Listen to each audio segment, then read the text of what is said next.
craziest custom exotic and luxury cars and the technology that goes into them. Custom paint, wide bodies, engines, and electronics just scratch the surface.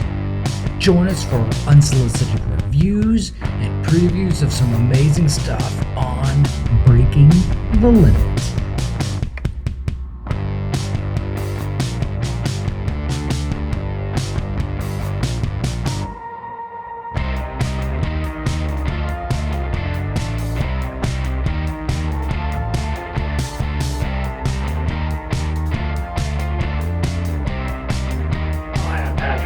Thank you very much for joining us. Today I'm going to talk to you about JL Audio's 1200/1 HD.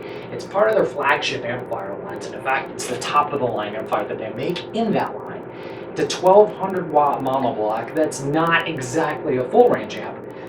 It's a wide range amp, but what they mean by that is it goes from 6 hertz, which is really low, lower than you probably want to go, up to 8,000 hertz. So it really doesn't play the super high end frequencies. Most people are going to use this as a bass amp anyway, and I'm going to tell you a little bit about it.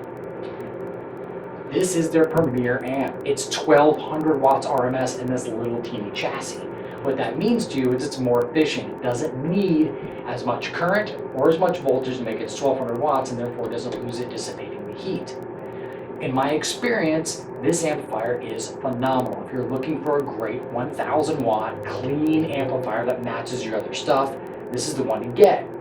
Now, if you're a bass head, if you're an SPL guy, you're looking for big boat anchor amplifiers that are 1000 plus to run multiple drivers, that need 16 volts to run properly, and you're going to enter it in the SPL lanes. This isn't it. You don't want to stack yourself with a bunch of these.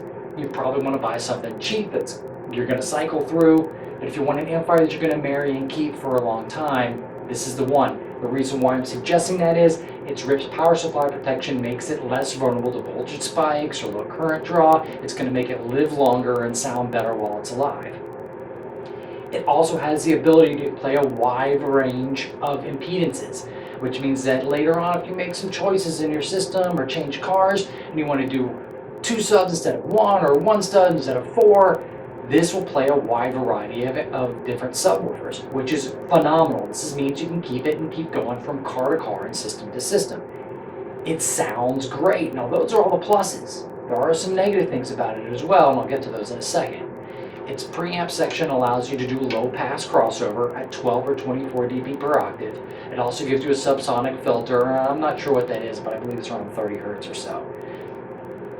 It looks good. It sounds good. It's not the cheapest amp on the market, but it's a phenomenal amplifier.